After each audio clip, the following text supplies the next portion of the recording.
Welcome to movies stories explanation. कहानी की शुरुआत होती है विशिटा शहर के कबाड़ खाने से, जहां पर जून हेवेंस नाम की लड़की पुरानी कार्स के स्पेयर पार्ट को ढूंढ रही होती है। दरअसल जून को अपने फादर की पुरानी विंटेज गाड़ी को रिपेयर करना था, जिसके पार्ट्स आसानी से नहीं मिलते। पर यहाँ आकर जून की तलाश पूरी हो जाती है। जून एयरपोर्ट की तरफ निकल जाती है। एयरपोर्ट पर हमें रॉय मिलर नाम का आदमी दिखाया जाता है। रॉय को भी बोस्टन जाना था, पर उसकी फ्लाइट डिले होती है। रॉय एयरपोर्ट में मौजूद बाकी लोगों को ऑब्जर्व करने लगता है। रॉय खिलौनों की दुकान में भी आया होता है। उसी वक्त रॉय की नजर जून पर पड़ती है। रॉय ने जून पर नजर रखी होती है। रॉय जून से टकरा जाता है। दोनों लोग एक दूसरे को सॉरी बोलने लगते हैं। जून जाकर अपना बैग चेक करवाने लगती है। जून के बैग में पुरानी कार्स के स्पेयर पार्ट्स होते हैं। चेकिंग करवाने के बाद जून बोर्डिंग के लिए जाने लगती है। एक बार फिर रॉय से टकरा जाती है। रॉय उससे पूछता है, आप बोस्टन जा रही हैं? जून कहती है हाँ। रॉय कहता है गेट नंबर 12 की तरफ आइए। वहाँ पहुंचकर पता चलता है फ्लाइट पूरी बुक्ड होती है। जून के लिए उसमें सीट नहीं होती है। जून उनसे बोल रही होती है कि कल मेरी बहन की शादी है। वो लोग कहते हैं कि फ्लाइट में सचमुच जगह नहीं है। रॉय चारों तरफ ध्यान से देख रहा होता है। वो जून से कहता है कि जो होता है वो अच्छे के लिए होता है। CIA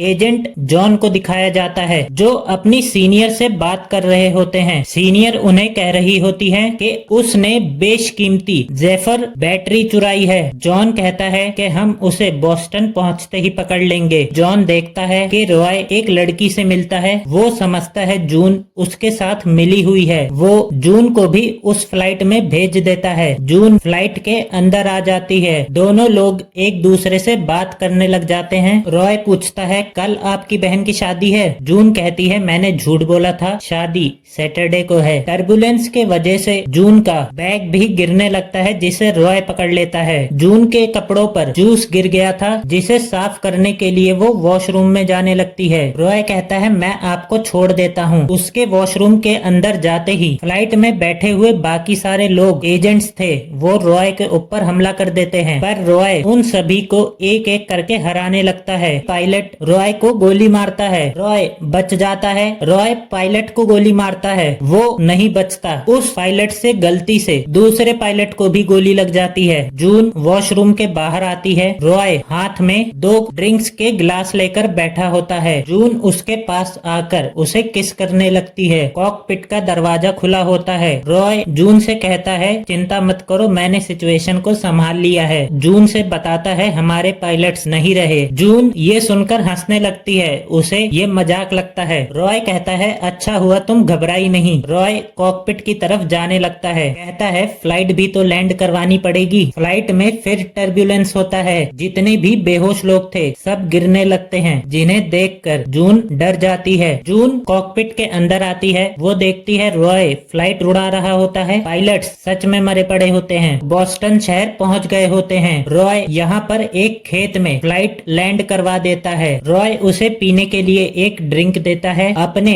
जख्मों को साफ करने लगता है। वो बेहोशी की दवाई होती है। रॉय जून से कहता है तुम्हारे पास कुछ गुंडे आएंगे, वो तुमसे मेरे बारे में पूछेंगे, तुम उनसे कह देना कि तुम कुछ नहीं जानती। जून बेहोश हो जाती है। उसे होश आता है तब वो अपने घर पर होती है। जून अपने घर आ जाती है। वो अपने डैड की कार देखती है। जून अपनी बहन के पास आई होती है। उसी वक्त एक आदमी जून को आवाज देने लगता है। जून बाहर आती है। बाहर उसे कुछ लोग घेर लेते हैं। वो अपने आप को CIA एजेंट्स बताते हैं। वो लोग जून से रॉय के बारे में पूछने लगते हैं। जून कहती है मैं उसे नहीं जानती। जून पूछती है वो है कौन? जॉन बताता है एक हफ्ते पहले तक वो हमारा सबसे काबिल एजेंट था, पर अब वो अपना मानसिक संतुलन खो बैठा है। जॉन जून को दूसरी कार में ट्रांसफर कर देता है। इस कार पर हमला शुरू हो जाता है। कार के अंदर के एजेंट्स मर चुके थे। जून कार को संभालने लगती है। उसी वक्त रॉय जून की कार के ऊपर छलांग मार देता है। वो जून को दरवाजा खोलने के लिए कह रहा था। जून पैनिक किए जा रही थी। रॉय दूसरी कार्स पर भी हमला कर रहा था, दूसरे एजेंट से भी लड़ रहा था। जून गेट खोल देती है। रॉय अंदर आ जाता है। रॉय कार रोककर बाकी एजेंट से लड़ने चला जाता है। जून यहाँ से भाग जाती है। जून एक बस में आ गई होती है। रॉय भी यहाँ पहुँच जाता है। जून रॉय रॉय को देखती है तो भागना शुरू कर देती है। वो अपने फ्रेंड रॉडनी के पास आई होती है। वो दोनों आकर एक होटल में बैठ जाते हैं। जून उसे सारी बात बता रही होती है पर रॉडनी को कुछ समझ में नहीं आता। रॉय यहाँ पहुँच जाता है। रॉय रॉडनी से भी बात करने लगता है, फिर उससे कहता है जान प्यारी है तो बीच में मत आना। रॉय जून को हथकड़ी लगाकर अपने साथ किडनैप करके ले जाता है। रॉडनी उसे रोकने आया होता है। रॉय रॉडनी के पैर में गोली मार देता है। वो रॉडनी के पास आकर कहता है तुम्हें इसके लिए प्रमोशन भी मिलेगा। रॉय जून को लेकर निकल जाता है। जून उसे बार बार गाड़ी रोकने को कह रही थी। जून कहती है अच्छा होता अगर मैंने CIA वालों का भरोसा किया होता। वो जून को कार से उतार देता है। वो कहता है तुम मेरे साथ रहोगी तो ज्यादा जियोगी, मेरे बिना तो पक्का नहीं बचोगी। रॉय जाकर दूसरी कार में बैठ जाता है। जून भी उसके साथ आ जाती है। रॉय जून को एक खिलौना दिखाता है। जून जब उसे खोलती है उसके अंदर एक बैटरी होती है। जून कहती है ये काफी गर्म है। रॉय बताता है इसका कोड नेम ज़ेफर है। इसकी पावर कभी खत्म नहीं होती। इसमें इतनी पावर है कि एक छोटे शहर से लेकर बड़ी सबमरीन तक को पावर दे सकती है। इसका आविष्कार एक हाई स्कूल के बच्चे ने किया है जिसका नाम साइमन फेक है। जॉन जो तुम्हें गाड़ी में बैठा कर ले गया था उसे और मुझे साइमन की हिफाजत का काम दिया गया था, पर मुझे पता चला उसका इरादा बैटरी बेचने का और साइमन को मारने का था। इसलिए मैंने साइमन को एक सेफ जगह पर रखकर बैटरी की तलाश में निकल पड़ा। जॉन मुझे फंसाकर गद्दार साबित करना चाहता है। उसी बीच में मैं तुमसे मिला। रॉय सेफ हाउस में आ जाता है पर यहाँ उसे साइमन नहीं दिखता। वो एक रूम के अंदर आता है जहाँ की दीवारों पर बहुत कुछ लिखा होता है। रॉय अंदर समझ रहा होता है कि दीवारों पर क्या लिखा है। बाहर जून अकेली होती है। यहाँ पर बहुत सारे गुंडे आ गए होते हैं पर रॉय टाइम पर आ जाता है। रॉय कहता है एंटोनियो नाम का एक गुंडा है, उसे भी बैटरी चाहिए, ये लोग उसी के आदमी हैं। रॉय जून को एक गन देकर उन गुंडों से लड़ने जाता है पर रॉय के वापस आने पर जून डर के मारे उसी के ऊपर फायरिंग करने लगती है। रॉय जून को शांत करता है, उसे एक दवाई दे देता है। वो बेहोशी की दवाई थी। गुंडे आकर रॉय को पकड़ लेते हैं। रॉय उन सभी को हराकर जून को लेकर निकल जाता है। रॉय जून को लेकर एक सुनसान आइलैंड पर आ गया होता है। जून को यहाँ पर होश आता है। जून अपने कपड़े देखती है। वो पूछती है मेरे कपड़े किसने चेंज किए? मैंने तुम्हें देखे बिना तुम्हारे कपड़े बदल दिए। जून उससे गुस्सा हो जाती है। फिर जून अपना बैग लेकर यहाँ से निकल जाती है। रॉय का फोन बजने लगता है। जून देखती है उसमें एक जगह की लोकेशन आ रही होती है। उसी वक्त जून को उसकी बहन का कॉल आया होता है। जून उससे बात करने लगती है। जून के फोन को एंटोनियो ने ट्रैक कर लिया था। जून रॉय के पास आती है। उसी वक्त गुंडे यहाँ पर पहुँच जाते हैं। रॉय जून को लेकर भागना शुरू कर देता है। रॉय एक टूटे से हेलीकॉप्टर के पास आता है। जून कहती है मैं इसमें नहीं आ सकती। रॉय उसे बेहोश कर देता है। जून को होश आता है। वो एक ट्रेन में होती है। ट्रेन में रॉय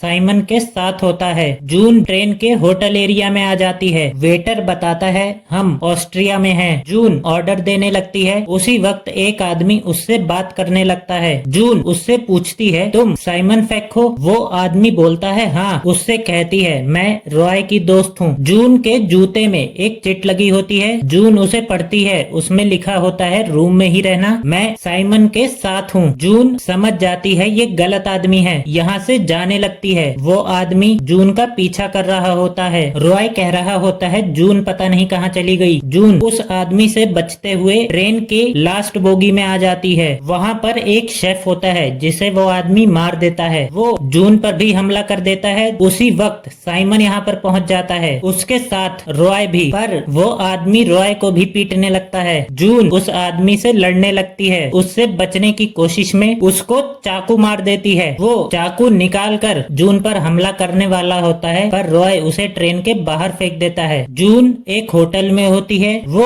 अपने कमरे में कुछ बात कर रहा होता है जिसे जून सुन लेती है। रॉय जून से मिलता है। रॉय कहता है मुझे अभी कहीं कुछ काम है, तुम होटल के रूम से बाहर मत आना। रॉय साइमन की शर्ट में बैज लगाता है, उसे कहता है रूम के बाहर मत आना। जून ने रॉय पर नजर रखी होती है। जून रॉय का पीछा करने लग जाती है। रॉय एक बार में पहुंचता है। वहां पर एक लड़की से बात कर रहा होता है। रॉय उस लड़की के ईयरफोन में कहता है मैं तुमसे बात कर रहा हूँ एंटोनियो। रॉय कहता है बैटरी मेरे पास है। वो आदमी कहता है कितने पैसे चाहिए। रॉय उससे डील कर लेता है। जून को CIA वाले अपने साथ ले जाते हैं। CIA डायरेक्टर जून से कहती हैं, पिछले कुछ दिनों से आप हमारे एक खतरनाक एजेंट के साथ हैं। वो खुद बैटरी को कुछ बुरे लोगों को बेचना चाहता है। जॉन उसे एंटोनियो के बारे में बताता है। डायरेक्टर उसे एयरपोर्ट की वीडियो भी दिखाती है जहाँ पर रॉय उससे 2 बार टकराया था। रॉय ने उसके बैग में बैटरी रखी थी। दूसरी बार टकराकर वो बैटरी निकाल ली थी। जून को ये देखकर बहुत बुरा लगता है। जॉन उसे एक पेन देता है, कहता है जब तुम्हें पता लग जाए कि बैटरी कहाँ पर है तब इसका बटन दबाकर हमें सिग्नल दे देना। रॉय जून के पास आया होता है। वो बैटरी को बर्फ में डाल देता है। जून कहती है, मैंने आज रात तुम्हारा पीछा किया था, तुम्हें कुछ कहना है? रॉय कुछ नहीं कहता। जून कहती है, पता नहीं मैं किस पर विश्वास करूं। वो पेन का बटन दबा देती है। रॉय कहता है, तुम मेरे साथ ऐसा नहीं कर सकती। जून कहती है, अगर तुम सरेंडर कर दोगे तो वो तुम्हें कोई नुकसान नहीं पहुंचाएंगे। उतने में एजेंट्स यहाँ पहुंच जाते हैं, पर रॉय भाग चुका था। रॉय उनसे बचता हुआ छत के ऊपर से भाग रहा होता है, पर एक जगह पर आकर बिल्डिंग खत्म हो जाती है। एजेंट्स उस पर फायरिंग करने लगते हैं। रॉय को गोली लग जाती है। वो नदी के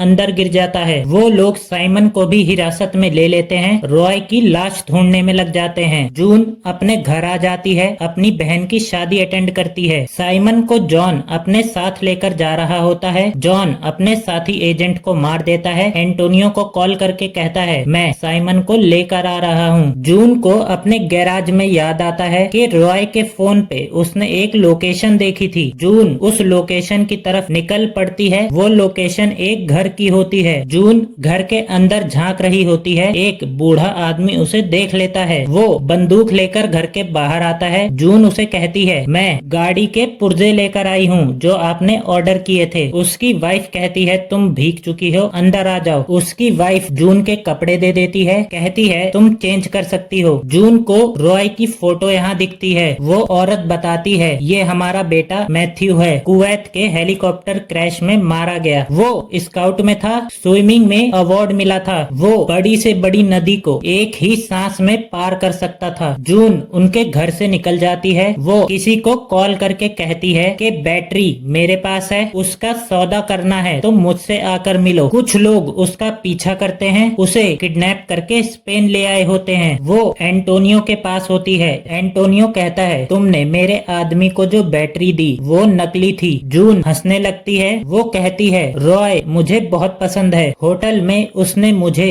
जानबूझकर फोन कॉल सुनाया ताकि मैं उसका पीछा करूं, CIA के पास जाऊं, फिर मैं अपने घर वापस जा सकूं। वो मुझे बचाने की कोशिश कर रहा था। एंटोनियो कहता है, रॉय मर चुका है। उसी वक्त रॉय उनकी बिल्डिंग की छत पर खड़ा होता है। जॉन एंटोनियो के घर पर आया होता है। एंटोनियो जून से पूछता है कि बताओ बैटरी कहाँ पर है। जून कहती है, मुझे नहीं पता। एंटोनियो जून को मारने का हुक्म दे देता है। एंटोनियो जॉन से मिलता है, उससे पूछता है साइमन कहाँ है। जॉन कहता है, मेरे साथ चलो। रॉय जॉन की कार ट्रैक कर रहा होता है। उसी वक्त रॉय बिल्डिंग के अंदर जून को देख लेता है। रॉय सभी लोगों पर हमला करते हुए जून के पास पहुंच जाता है। रॉय जून को बचा रहा होता है। रॉय बाइक लेकर बिल्डिंग से भागने लगता है। वो जॉन की कार का पीछा कर रहा होता है। जॉन ने अपनी कार की डिक्की में साइमन को कैद करके रखा होता है। रॉय मैदान में पहुंच जाता है। बहुत सारे सांड उसके पीछे लग जाते हैं। वो मैदान से बाहर आता है। एंटोनियो वहीं पर होता है। सारे सांड एंटोनियो की कार को कुचल देते हैं। जून भी गुंडों पर फायरिंग कर रही होती है। रॉय जॉन का पीछा करते हुए उसके पास पहुंच जाता है। जॉन रॉय को गन पॉइंट पर ले लेता है। जॉन कहता है, बैटरी मुझे दे दो वरना मैं इसे मार दूंगा। रॉय उसे बैटरी दे देता है। साइमन कहता है, कोई बात नहीं, मैं दूसरी बना लूंगा। ये सुनकर जॉन साइमन को गोली मारता है, पर बीच में रॉय आ जाता है। जॉन बैटरी लेकर एरोप्लेन में चला जाता है। साइमन रॉय से कहता है, उस बैटरी का फॉर्मूला गलत हो गया था, वो कभी भी फट सकती है। प्लेन के अंदर तगड़ा ब्लास्ट होता है। जॉन उसमें मारा जाता है। जॉन को हॉस्पिटल लाया जाता है। उसे होश आ जाता है। डायरेक्टर रॉय से कहती हैं, साइमन को नई लैब मिल गई है, जून को मैंने घर भेज दिया है। एजेंट रॉय को ही गिरफ्तार करने की बात कर रही होती हैं। वो कहती हैं, तुम्हें एक सेफ हाउस में रखेंगे। रॉय के रूम में एक नर्स आती है। वो रॉय को दवाई पिलाती है। रॉय बेहोश होने लगता है। नर्स जून होती है। जून उसे अपने साथ शहर से बहुत दूर ले आई होती है। रॉय को होश आता है, कार एक बीच पर होती है। जून उसके पास आकर उसे किस करने लगती है। वो कहती है हम लोग केप हॉर्न की तरफ जा रहे हैं। इसी ड्राइविंग के साथ ये मूवी यहाँ पर खत्म हो जाती है। मूवी पसंद आई हो तो इसे लाइक कर दीजिएगा एंड चैनल को सब्सक्राइब भी कर लीजिएगा।